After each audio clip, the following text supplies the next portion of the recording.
Diceritakan, Sang Suliwa telah dibebaskan dari Sang Kiparon Waja, yang mana Sang Kiparon Waja membawanya ke padepokan Kiparon Waja. Bersamaan dengan hal tersebut, Sugaluh dan Aditya kebetulan melintas di depan mereka.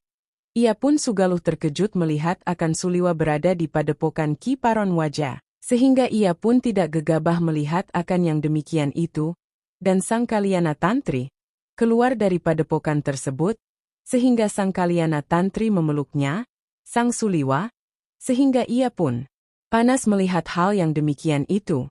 Suliwa memeluk Kalyana Tantri yang jelas-jelas bukan kekasih hatinya, dan Aditya pun merasa heran dengan Sugaluh.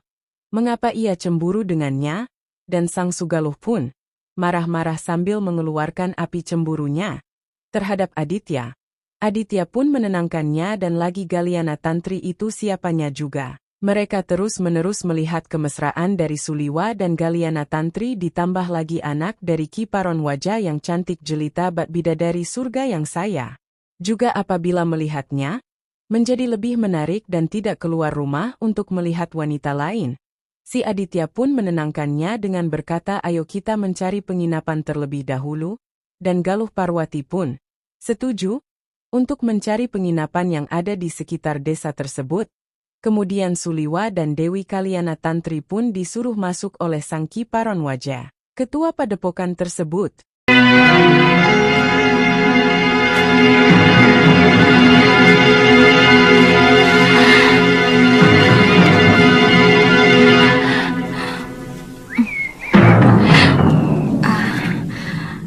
Kelihatannya cukup enak di sini, Kakang.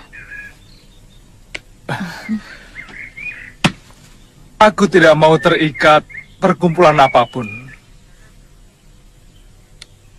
Kalau Tantri ingin ikut mereka, terserah. Itu sepenuhnya hak kamu.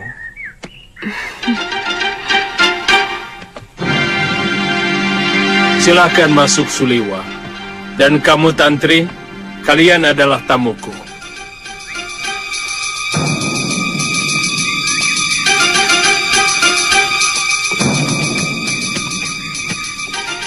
Silakan Kakang Liwa, Tantri mau ngobrol di bilik saya. Ayo Tantri, ayo.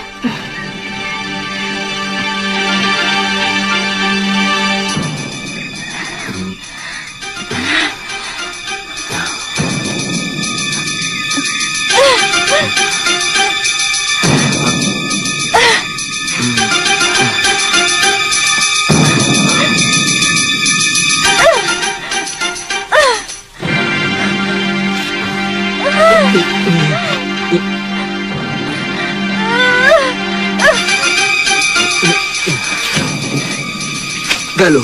Apa? Loh, kok bentak? Ada apa?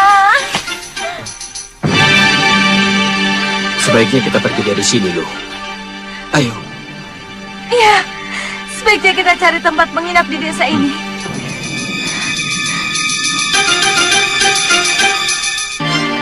Pada malam harinya, Kiparon Waja menanyakan apakah Kalyana Tantri adalah kekasihnya. Kemudian Sang Suliwa berbincang sambil makan enak di rumah Kiparon Waja. Ia mengutarakan dengan sejujurnya sambil minum kopi ala-ala orang tua, bahwa ia ingin mengambil Suliwa sebagai menantu. Akan tetapi Sang Suliwa terus-menerus mendengarkannya, dan belum ada jawaban. Dan Suliwa pun menjawab, Sang Fatmasari adalah wanita cantik yang luar biasa, akan tetapi ia telah mempunyai kekasih hati. Ia tidak ingin mengkhianati akan cintanya, yang mana Sang Suliwa juga menginginkan akan kebebasan seperti burung yang terbang kemana saja, sehingga ia pun tidak menyambut untuk sang putrinya. Padahal, kalau menurut Mimin sendiri, Sang Fatmasari itu cantiknya, eloknya, luar biasa rupawan dari kekasih hati yakni Sugaluh. Dan ternyata Suliwa pun tidak menginginkan ia menjadi seorang playboy cap gajah, karena memiliki banyak sekali anak. Dan si Fatmasari pun juga memperhatikan akan hal tersebut di kejauhan yang tidak disadari oleh Sang Suliwa. Hehehe, bagaimana menurut kalian? Silahkan tulis di kolom komentar ya. Seorang sahabat. untuk menjodohkan anak kami. Tapi sampai saat ini si Kaladana, saat itu tidak tampak batang hidungnya. Maksud Ki Paron, Padmasari. Begini, urusan anak muda sebenarnya aku kurang tahu. Tentu saja aku tidak bisa memaksamu. Dia mengatakan terus terang kepadaku bahwa dia jatuh cinta kepadamu.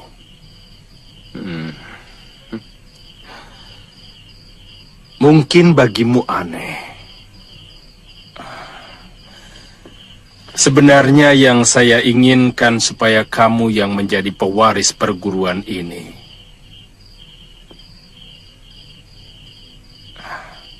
Kamu dengan Padmasari.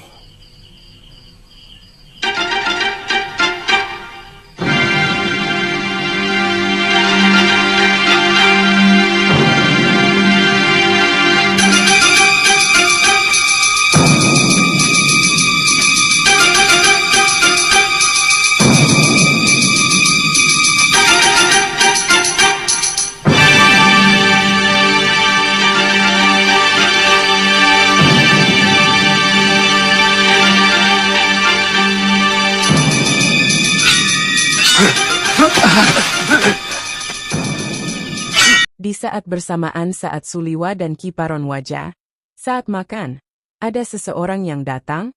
Ternyata, orang tersebut adalah tertua dari Halimun Petak dan ingin menyampaikan sesuatu kepada sang Ki Paron Wajah, sehingga sang pasukan dari padepokannya mengepungnya.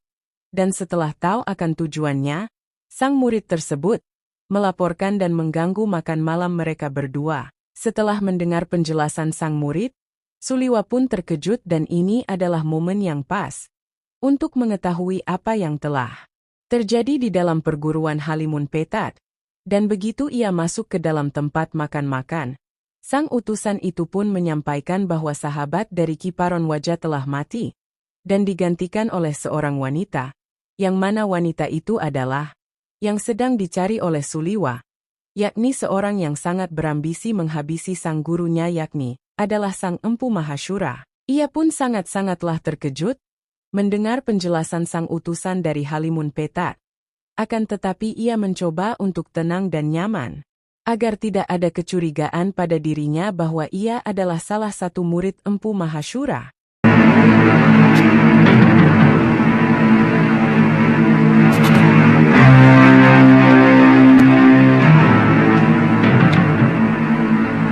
Silakan duduk. Terima kasih.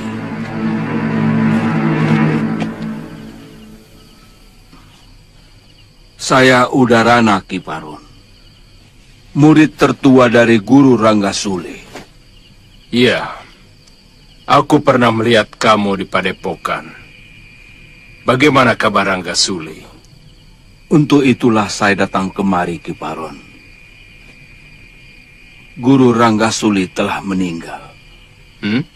Dan telah dikubumikan.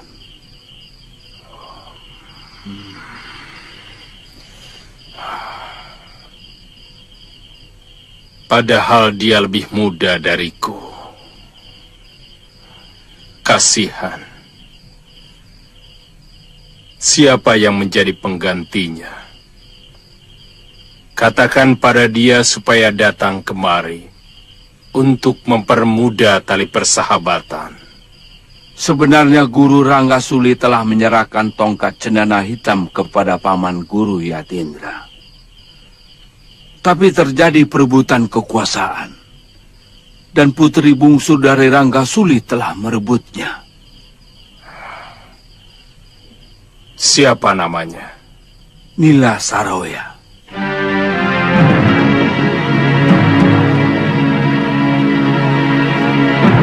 Nila Saroya menantang semua tetua padepokan.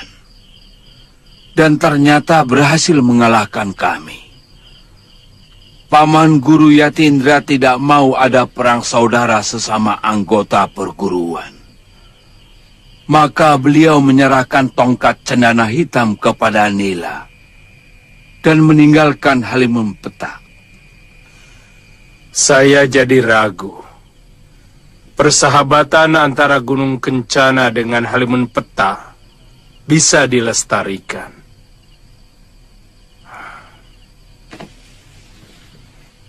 Kalau watak pimpinannya seperti itu, kelihatannya Nila Soroya lebih menginginkan Halimun Petak menjadi perguruan yang lebih kuat. Dan kalau perlu bisa melibas perguruan-perguruan yang lainnya, Ki Baron. itulah yang saya cemaskan. Biasanya orang muda memang sangat suka dengan sesuatu yang wah. Dia tentu bermimpi untuk mampu menaklukkan semua padepokan. Kemudian bisa menaklukkan sebuah negara. Lalu menjadi raja. Mimpi anak muda.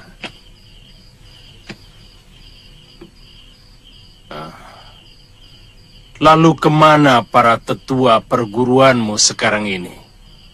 Ya, sementara kami menyepi di Gua Lawa, Ki Baron. Supaya kami masih tetap bisa bersatu.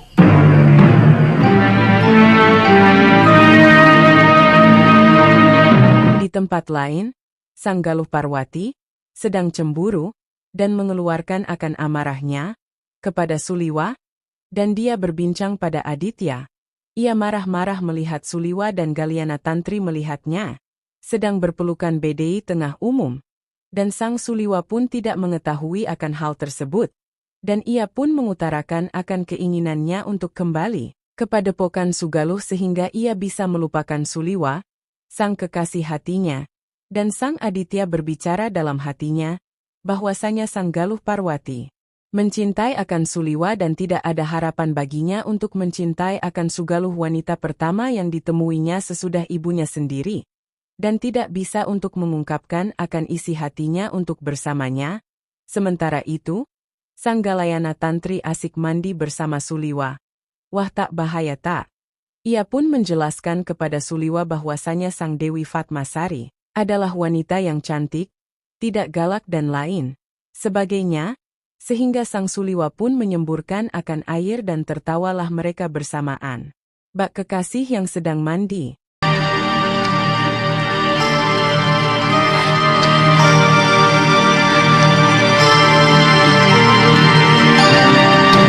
Bukan di depan umum. Itu malu.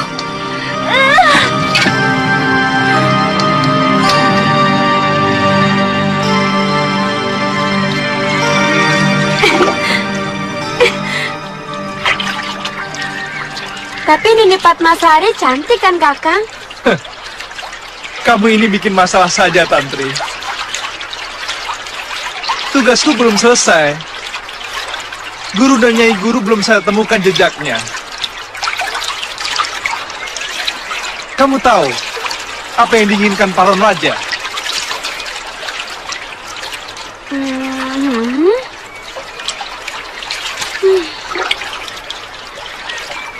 Tapi menurut pendapatku, Nini Padmasari orangnya lebih ayu dari Galuh Parwati. Dan lagi Nini Padmasari orangnya jauh lebih ramah.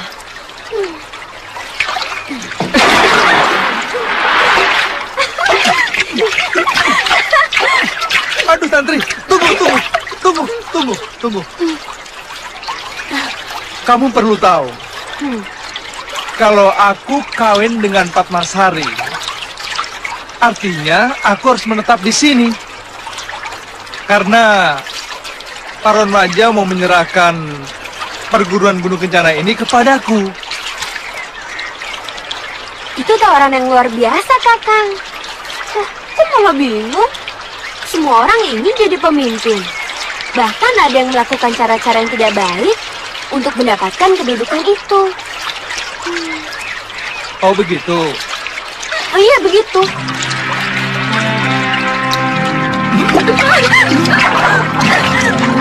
Begitu ya?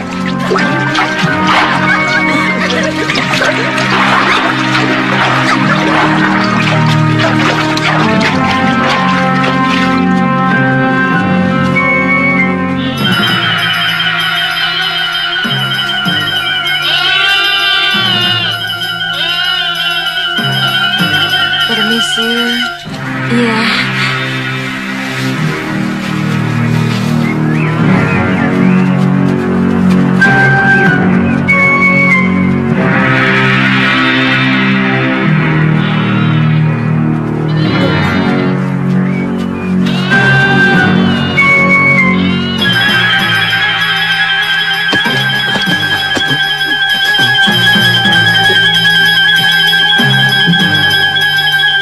Keesokan harinya, Sugaluh dan Aditya melihat akan Suliwa dan Galiana Tantri berduaan berjalan mesra dan sambil lari-lari, bagaikan seorang kekasih hati, dan saking cemburunya sang Dewi Galuh Parwati mengungkapkan akan amarahnya, dan Aditya berusaha untuk menenangkannya, dan saking tidak tahannya lagi, ia keluar dan menyerang akan Suliwa, dan Suliwa pun berusaha juga untuk menenangkannya, sehingga Suliwa pun juga terkejut melihat akan Sugaluh yang tiba-tiba menyerangnya, dan Galiana Tantri juga ingin menenangkannya dari kesalahpahaman ini. Sehingga, pada akhirnya, Aditya pun menahan akan sang Galiana Tantri tersebut, dan ia agak sedikit marah. Galuh Parwati pun menyerang terus-menerus akan Suliwa, dan betapa kecewanya Sugaluh, karena Suliwa telah mengkhianatinya dan membawa cucu Kalapati bersamanya, dan tidak lama kemudian sang Fatmasari datang dan menyerang Galuh Parwati, juga sang Dewi Tantri pun menyerang dan menghentikan pertarungan tersebut, dan di situlah Ki Paron Wajah muncul dan berbicara dengan mereka, sehingga mereka pun dapat didamaikan oleh sang Ki Paron Wajah, sehingga mereka satu persatu memperkenalkan diri mereka, dan mereka diundang oleh Ki Paron Wajah ke padepokannya dan membicarakan sesuatu. Sampai pada saatnya Paron Wajah telah mendengar akan berita tentang Sudamanik telah tewas dan Suliwa angkat bicara. Dan sang Suliwa pun tidak bisa berlama-lama di sini. Sehingga Tantri pun juga ingin mencari ayahnya dan Aditya pun juga ingin berkelana tapi tidak ada tujuan.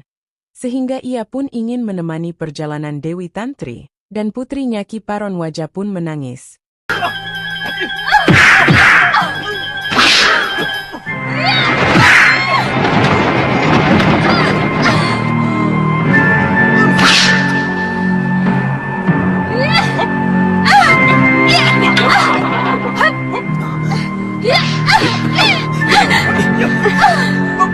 Maaf, biar mereka menyelesaikan masalah mereka sendiri.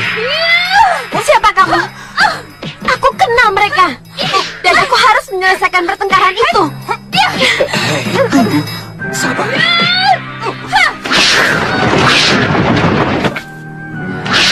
Pantas kamu menyuruh kita berpisah. Rupanya kamu kembali ke momongan dan menggait kecil itu, kan? Itu tidak benar, Luh.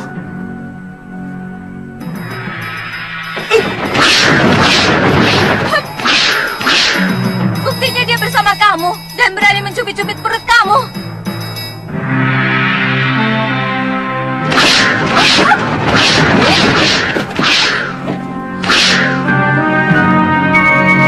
Siapa lagi nih? Pergi kamu!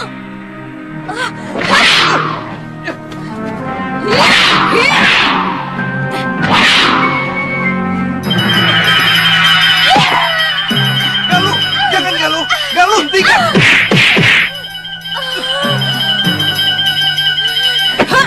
Galuh, jangan. Galuh, jangan Galuh.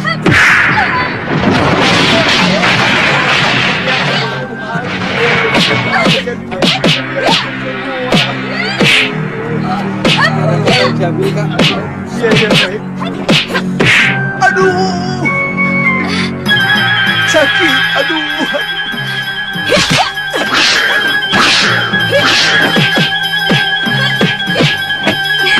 Cukup Nenek Fatmasari, biar di seperguruan Kakang Suliwa. Galuh, sudah, hentikan. Hentikan. Mungkin ini adalah kesalahpahaman. Sudah. Bopo, Kalian benar-benar anak muda yang tangguh. Aku kagum dengan kehebatan kalian. Aku Paron Waja, pimpinan perguruan Gunung Kencana. Kalau boleh aku tahu, siapa kalian? saya... Dia putri guru saya, Empu Masyura, Ki Paron. Namanya Galuh Parwati. Pemuda itu... Dia teman seperjalananku. Namanya Aditya. Dari Pulau Kura-Kura. Pulau Kura-Kura. Oh, jangan-jangan kau murid Ganggadara. Benar, Ki. Saya murid guru Gangadara. Weh. Mimpi apa aku tadi malam? Padepokanku kedatangan jago-jago muda. Dan semuanya adalah putra-putri sahabatku sendiri. Mahasura itu sahabatku.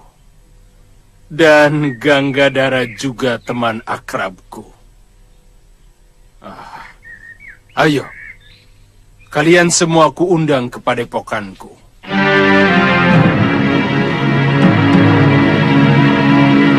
Kalau mendengar cerita Suliwa maupun Galuh, maka Nila Saroya sangat berbahaya.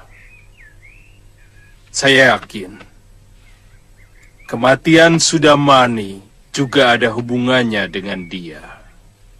Sudamani meninggal. Sudah lama aku mendengar berita itu. Karena Sudamani adalah pendekar seusiaku yang terkenal kejam dan suka daun muda.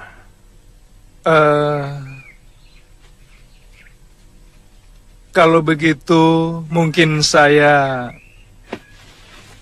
tidak bisa lama-lama berada di sini, Ki. Saya akan ke Padepokan Halimun Petak.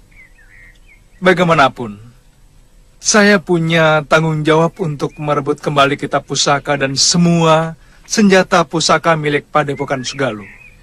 Aku ikut. Dia telah menghancur leburkan keluargaku. Dan dia pula yang menyebabkan Bopo dan biungku hilang entah kemana.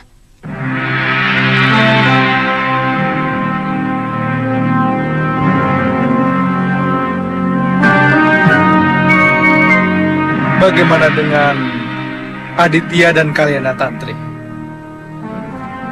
Aditya, Tantri, sebaiknya untuk sementara waktu ini kalian tinggal saja di sini dulu. Tunggu sampai kami kembali. Saya mau mencari ayah saya. Sampai ketemu. Kalau begitu, saya mau menemani Tantri. Kebetulan saya tidak mempunyai tujuan apapun.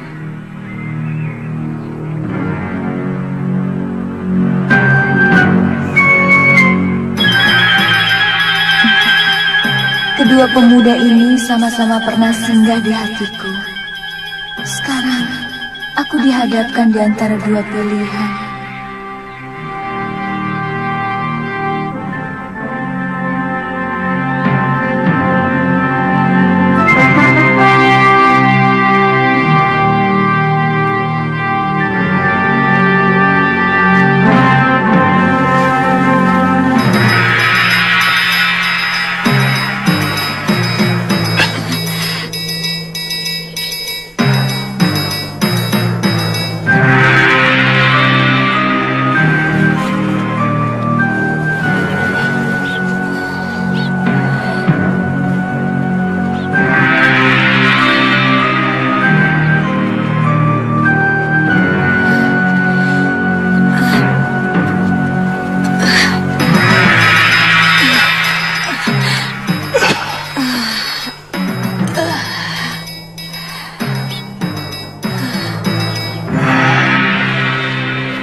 Bagaimana kalau Nila Saroya tidak mau menerima kita, Kakang?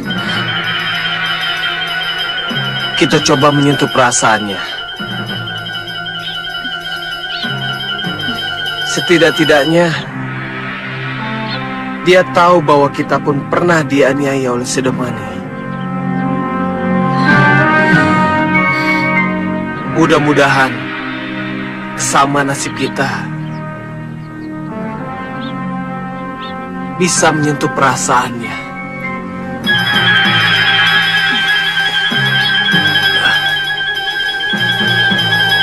Kita ke tempat teduh, Kakang.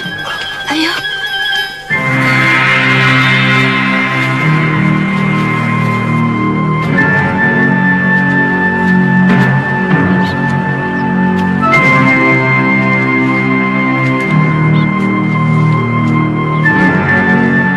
Di tempat yang berbeda, dua orang muda-mudi, yang mana itu bukanlah pacar atau HTS melainkan, itu adalah dua orang kakak beradik, yang mana, mereka pun mencari di mana Halimun Petak itu berada. Maka sesudah sampainya di tujuan, mereka berdua dihadang oleh murid padepokan, Halimun Petak, sehingga mereka pun menyatakan keinginannya untuk mengabdi kepada sang guru dan mau untuk berlatih silat yang mana mereka mau untuk mengabadikan dirinya. Setelah mendengar akan hal yang demikian, ia pun diterima dan dipertemukan oleh murid padepokan Halimun Petak yakni Nila Saroya sebagai pimpinannya. Sehingga Nila Saroya yang sedang dimabuk asmara melihat laki-laki yang ada di hadapannya dan menginginkan bermain yang gitu-gituan. Kepada laki-laki itu dan adiknya Lokahita pun disuruh untuk keluar dari kamarnya. Sementara di dalam Nila Saroya sedang berdandan dan bersolek diri mempersiapkan akan dirinya supaya bisa untuk bercinta dengan dirinya. Sedapnya WKWKWKWKW.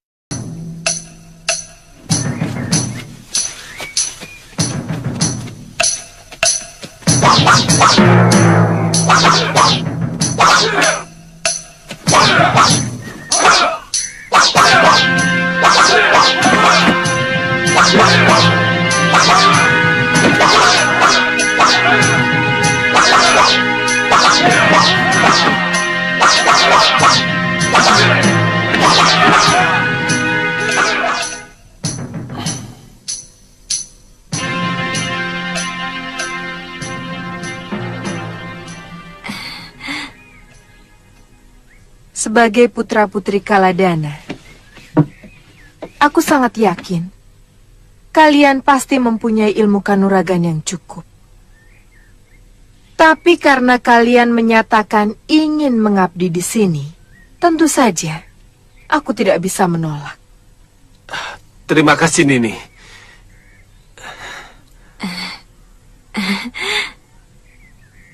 Tapi aku harus menguji kesetiaan kalian.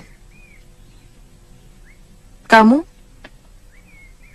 Siapa namamu? Pria Mitra, Nini. Oh. Siapa namamu? Lokahita, Nini. Untuk sementara, kamu menjadi pengasuh putraku, Syudawirat.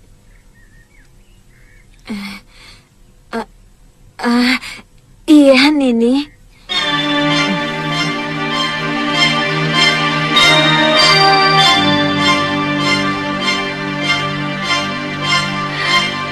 Simpan dulu ularnya.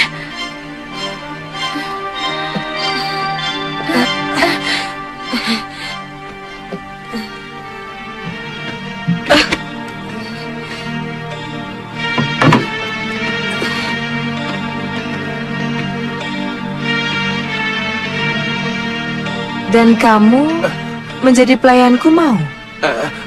Mau, Nini.